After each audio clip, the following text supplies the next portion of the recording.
Nesta semana, lemos na Parashá Emor muitas leis relacionadas com os Kohanim, os sacerdotes, que eram os responsáveis por todos os serviços do templo sagrado. Justamente por estarem sempre envolvidos com a santidade do templo, a Torá exige dos Kohanim um comportamento exemplar, como está escrito: sejam separados para Deus e não profanem o seu nome. Levítico 21:6. Mas o final deste verso parece ter sido escrito desnecessariamente, pois se já está escrito, sejam separados, não é óbvio que os Kohanim não devem profanar o nome de Deus? Explica o livro Lekach Tov que a Torá está nos ensinando neste verso um dos fundamentos mais importantes do nosso trabalho espiritual neste mundo. Se estivesse escrito apenas sejam separados, poderíamos pensar que se um Cohen não conseguisse ser uma pessoa consagrada, distinta, ele poderia pelo menos viver uma vida, uma pessoa mediana. Então a Torá nos revela algo impressionante. Se o Cohen, se o sacerdote não se santificar, ele automaticamente estará profanando o nome de Deus. Isto porque no nosso trabalho espiritual não existe a ideia de ser mediano. Em cada instante, ou estaremos santificando o nome de Deus, ou estaremos profanando. E esta não é uma lei espiritual que se aplica apenas aos Kohanim, apenas aos sacerdotes, mas sim a cada um de nós. Aprendemos isso a partir do Shema Israel, o qual os judeus devem recitar todos os dias, de manhã e de noite. E diz assim: se você escutar as minhas mitzvot, que eu ordeno hoje, comerás e te saciarás.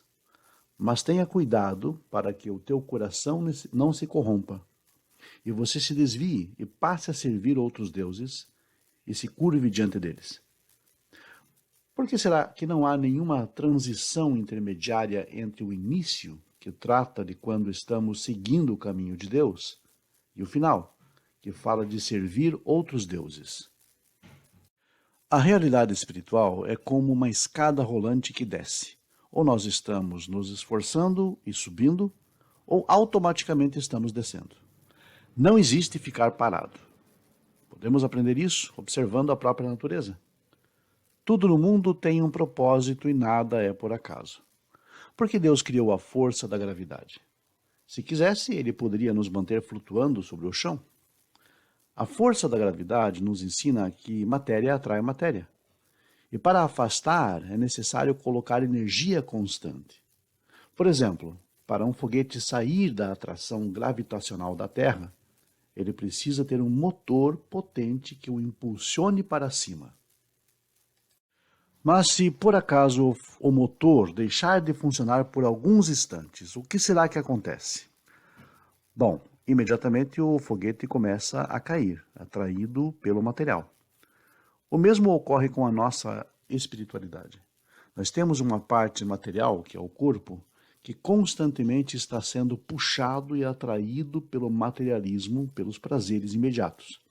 Mas também temos uma parte espiritual, que é a nossa alma, que é o nosso motor, o motor do nosso foguete.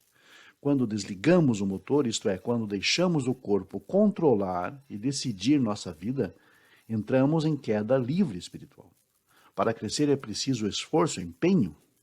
É preciso que se deixe a alma comandar, deixar que ela nos impulsione. Isso só é possível vivendo uma vida com valores espirituais. Outra marca desta dualidade entre o material e o espiritual é a própria terra de Israel.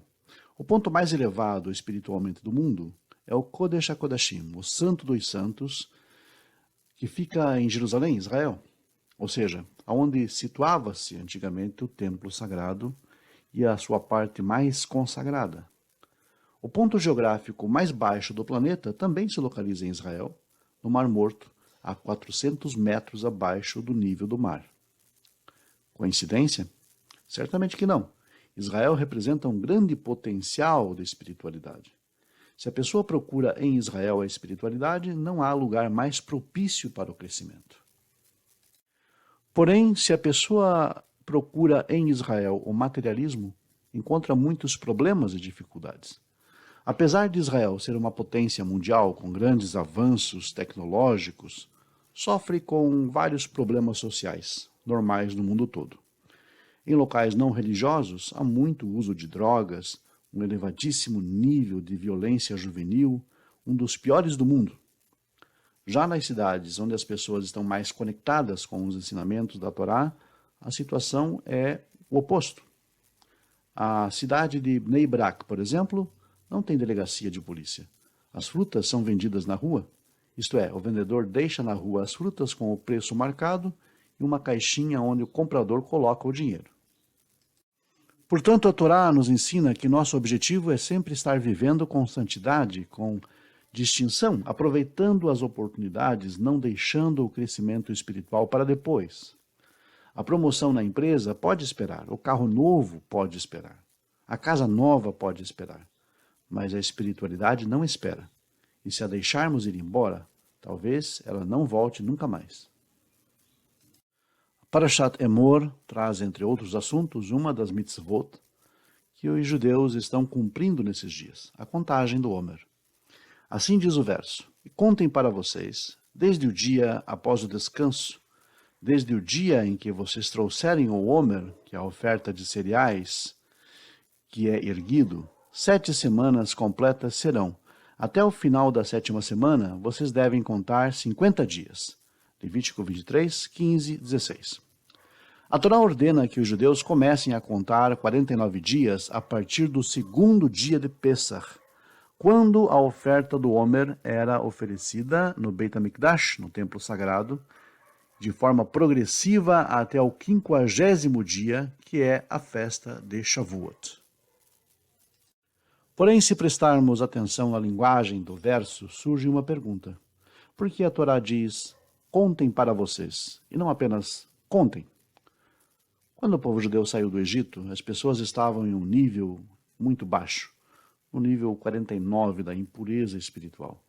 Os judeus, influenciados por uma sociedade completamente corrompida e imoral, também acabaram corrompendo seu caráter. Não podiam receber a Torá neste nível tão baixo. Então Deus concedeu a eles 49 dias de prazo para o seu progresso e elevação espiritual, até a entrega da Torá, para que então pudessem crescer um nível, um degrau a cada dia. E assim o povo judeu conseguiu, com um trabalho árduo, se purificar e estar apto a receber a Torá em um evento que mudou o curso da humanidade. Mas se esses 49 dias foram para o crescimento do povo após a saída do Egito, por que a Torá nos deu, então, a ideia de uma mitzvah de contar 49 dias todos os anos? Ora, quando nós comemoramos a independência do Brasil, no dia 7 de setembro, também estamos relembrando um evento histórico que aconteceu há muito, muito tempo atrás, mas que aparentemente em nada está relacionado com a nossa vida atualmente. Poderíamos então pensar que as festas judaicas também são apenas recordações de eventos que ocorreram ao povo judeu durante a sua história. Porém, explicam os sábios que, segundo o judaísmo, a vida do homem é um ciclo e por isso em cada uma das festas não se relembra apenas, mas também se revive alguma influência espiritual que se repete nesta época do ano. Explica o Midrash Lekartov que a expressão para vocês nos ensina que a mitzvah da contagem do Homer é algo que traz um benefício direto à vida de cada pessoa. Mas qual o benefício há em contar dias? Na realidade, a contagem do Homer não é simplesmente uma contagem de caráter quantitativo, e sim uma contagem de caráter qualitativo, de qualidade, em relação a cada um dos atos que se faz nessa vida. É uma oportunidade de se purificar e de se elevar nesse período de 7 semanas, adquirindo controle sobre os desejos e sobre os pensamentos mais voltados ao materialismo.